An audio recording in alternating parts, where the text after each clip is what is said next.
Well, hey there, friends. Welcome back to the podcast. It's been like 2 weeks since I've done a recording because we did a bunch of batch recording before Jason and I took the kids out of town over the Christmas break. And so it's been 2-ish, even more weeks, gosh, 3 weeks maybe, since I've sat in front of a podcast mic, and I am glad to be back. So this is Monday Fire episode number 82.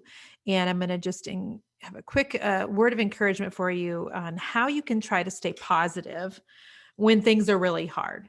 And so, in the Bible, it talks about how Jesus told us that in this world we would have trouble. Anybody turn on the news lately? I think we've got a little trouble. I think we have a little trouble. So, I'm recording this on the 7th. So, yesterday the news was hard to watch what was happening in Washington was hard. So between election, that's hard. Between COVID, that's hard. Between, and by the way, um, my friend, that girl named Blake, she listens to the podcast. So shout out to you, my friend. She put something on her Instagram today. She's like, friends, it's okay to take a break and just need a breather because we've literally been dealing with this for almost a year. And I thought, my gosh, isn't that the truth? Between the election and between, like racial tensions and between COVID and all that stuff, it's been almost a year that things have been hard.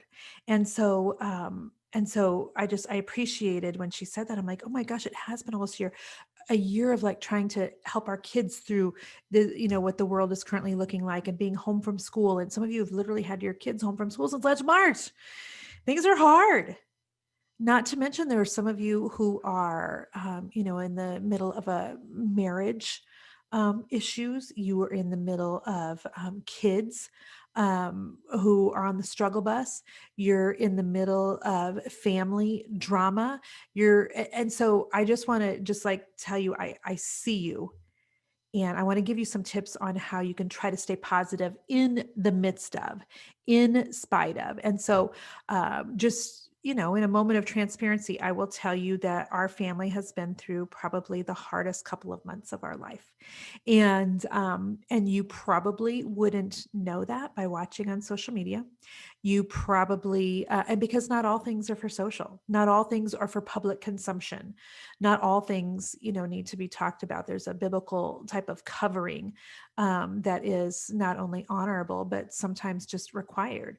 And you guys don't need to know why it's hard, but it's been hard. But in the midst of it, we've tried really hard to stay very positive and to be, to just remind ourselves of God's goodness and other things. And so it's interesting to me that there's, been, of course, some people that I've shared, all the different things. Cause by the way, it's not just been just one thing. Crap's hit the fan in like 3 different areas in our family. And so it hasn't been just like one, big thing that's happened. And unless anyone wonder, by the way, Mr. Magic and I are fine. And so don't worry about that. Just because I know there's been, stories of other marriages and that sort of thing. So I just want to put that out there. Jason and I were good. But it's been hard. And for some people that I have come to them and I've told them, they have said, we had no idea.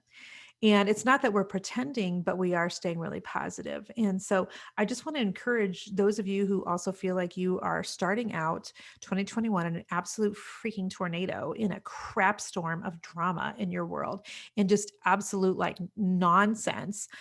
How can you try to stay positive in spite of it all? So I'm going to give you just 5 quick tips today to try to help you. And it's not even so much staying positive as it is about still having joy, because you can simultaneously have joy and be going through hard stuff.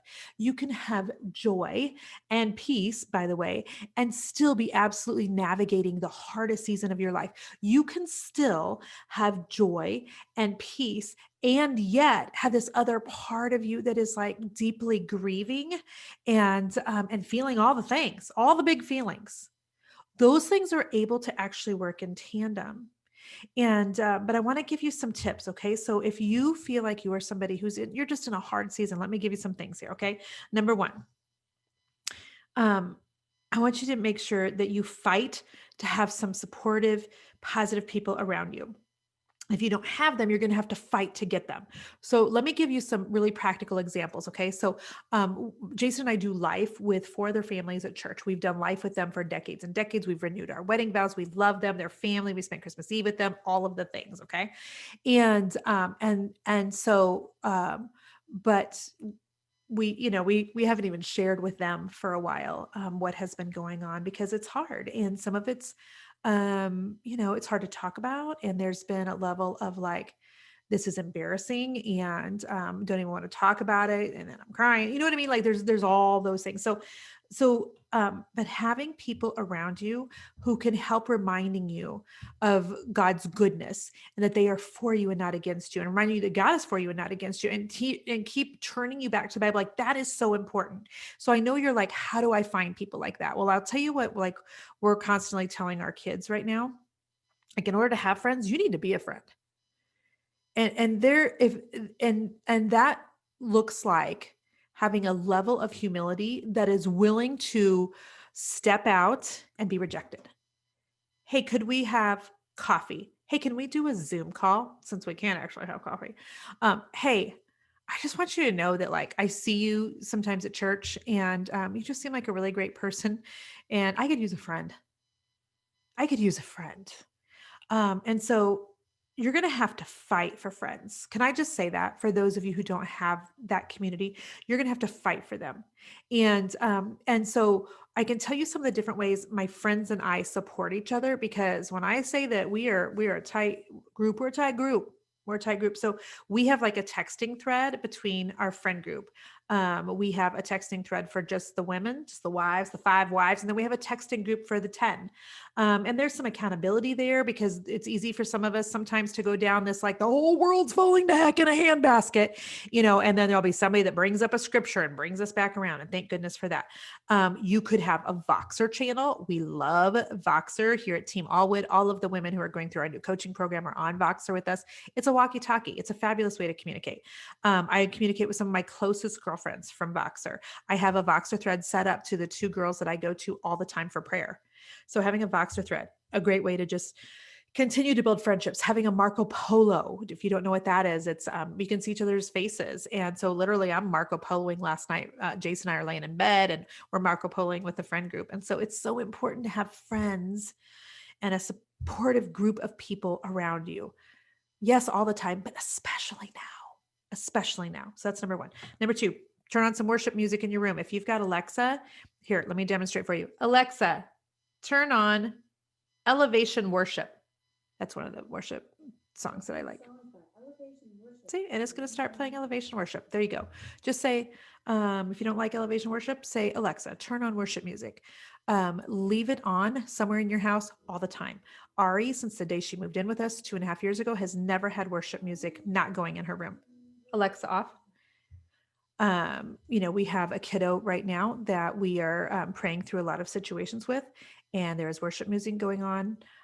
Whenever they're not at home, I sneak in there and turn on worship music. It changes the atmosphere. Worship music is warfare. Okay, so do that. Number 3, make sure you're asking people to pray for you and over you. So that requires a level of humility. That requires reaching out to people, maybe at church, maybe on a prayer thread, maybe some people that you work with, some people that you trust, finding like a spiritual mama or daddy that can pray over you. But when everything's hard and you are feeling weak, that is the time when you depend on other people to lift you up. Literally the story in the Bible about, friends lifting up the arms of someone who was so tired they could no longer worship. It's a great visual. Find people who can support you through prayer. That's number 3. Number 4, take a social media TV break. Listen, I know that you're thinking, what am I going to miss? Well, you're going to, it changes so quickly right now. You could miss a whole lot, but that's okay. Somebody will catch you up. When things are hard, watching more hard happening on TV is not going to make you feel any better. It's going to even spiral you more out of, where you want to be from that position of peace. And you've got to fight for that position of peace. The Bible says we're to pursue peace. So turn off the TV, turn off social media. I have several friends right now who have removed Facebook from their phones. They just have, and they're business owners. They schedule their content and they remove Facebook from their phones. That way they're not even tempted to peek. I can tell you that Mr. Magic and I, for the last 2 weeks, we've been playing Mancala on our phones all day, every day. All day, every day. You want to know why? Because it's making me think about something other than the hard stuff going on in the world, in our personal life. That distraction is so good. So turn off TV, turn off social. And the last thing here, number 5, is remember that you're going through a season, and all seasons end.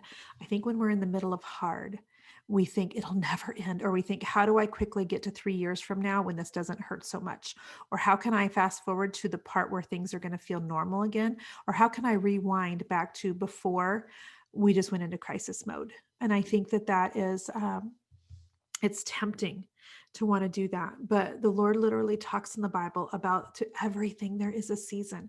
And this is just a season. You've gone through hard seasons before and not died. If you are listening to this podcast, you are not dead.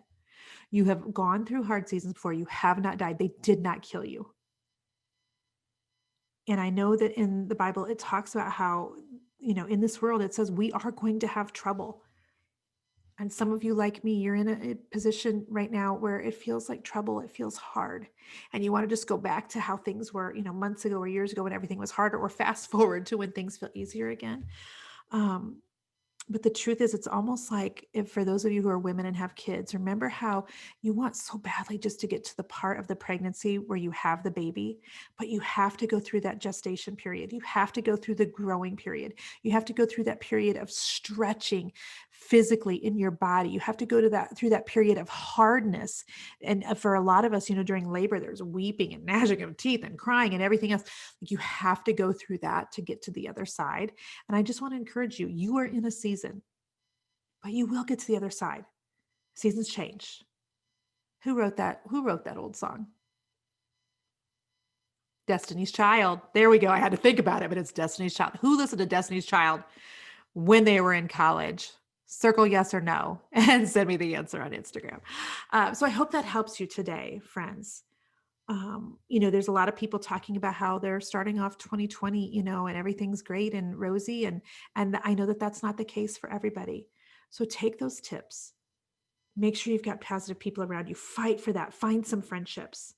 Get some worship music on. Have people praying for you. Take a social media TV break. And remember, it's just a season. We're going to make it. We're all going to make it. I hope that that is life-giving to you today. I can't wait to see you on the podcast on Wednesday. Until then, be blessed. Bye-bye.